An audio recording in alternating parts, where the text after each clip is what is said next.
Ito po, ang pahayag ni Leandro Libiste, lalabas ang ebidensya ng kickback sa tamang panahon. Yan. Basahin natin ng mabilis lang para lang tayo ay maging masaya sa buhay. Hindi ko gusto mag-abroad. Humingi ako ng pahintulot sa Kongreso dahil pinakiusapan ako ng aking ina ng ilang representante ng administrasyon na mag-abroad ako kaysa tuluyan kong ilabas ang ebidensya tungkol sa mga proponents ng mga maanumalyan DPWH projects. Ayan, Loren Legarda, sa kahihingi mo ng pabor para protektahan ng anak mo, ginagawa kang laruan ni Tito Soto. Yan po yan eh. Kung paanong ginagawang laruan ni Martin Romualdez si Tito Soto, ganun din niya ginagawang laruan. Ganyan talaga, di ba? Pinaglalaruan niya naman ngayon si Loren Legarda. Mukhang engot dun sa naggagebel-gebel. Wala naman pala, hindi naman pala siya kasama sa mga MEP nagpaplano. Okay, tuloy natin.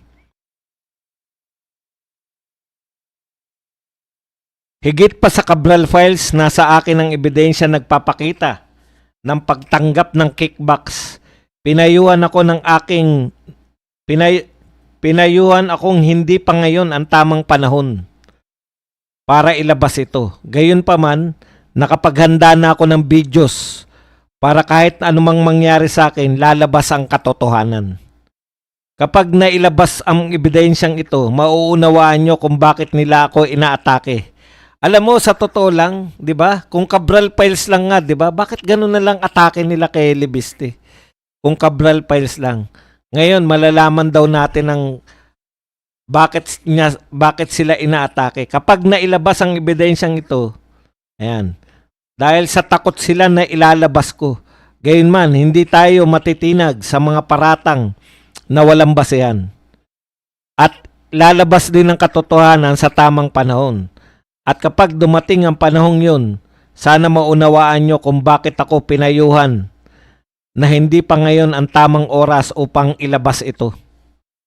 Grabe, no? Mukhang mabigat tong hawak na ebidensya na to ni Libiste. Bukod dito, umaasa rin ako sa mga nagbabahagi ng katotohanan, sina dating Undersecretary Bernardo, Secretary Bunuan at iba pang kasalukuyan at dating cabinet secretaries at undersecretaries na may alam tungkol sa mga maanumalyan DPWH projects at sino nakatanggap ng kickbacks. Ngunit alam natin na katakot-takot ang ginagawa ng mga sangkot sa mga anomalya para pagtakpan ang katotohanan. Yan nga po, kitang-kita natin yan ngayon. Wala na po nag-iimbestiga. Pati po yung nilikha para mag-imbestiga, hindi nila alam kung tutuloy pa ba sila o hindi na.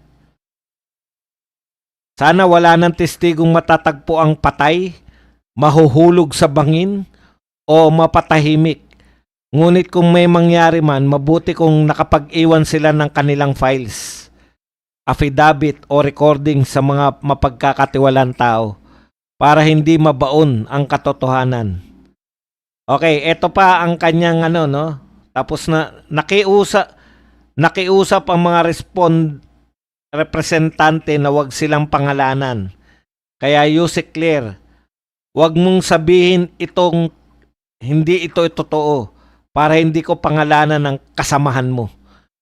Aragoy, kasamahan pala ni Yusek Claire yung mga representante na nagpalaya sa kanya.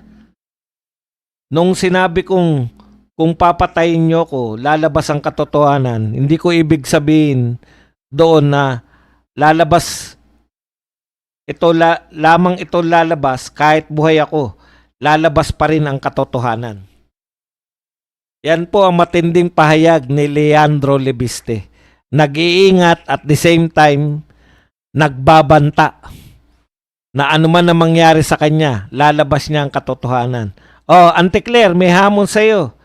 Sabihin mo raw na hindi totoo na may hawak na ebidensya si Libiste para magpapangalan siya ng mga tao na tumanggap ng kickback.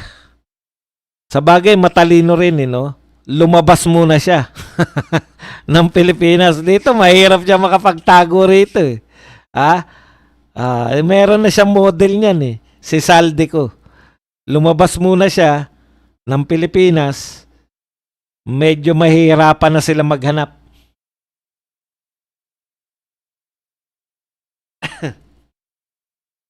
Okay. Wala na tayong wala na po tayong masasabi diyan.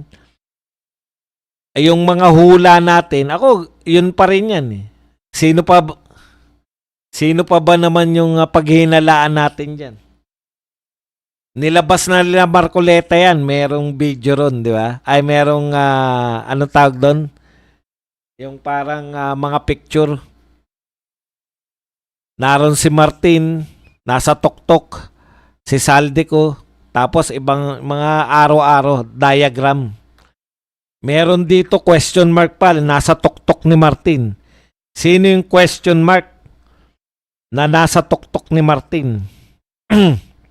Ako, huhulaan ko. Dalawa lang yan. Sino pa ba mas mataas kay Martin? Di ba? Is either si BBM or misis niya. kasi ako ganun, nasa tuktok ko, misis ko. PowerPoint, hindi PowerPoint yun low chart.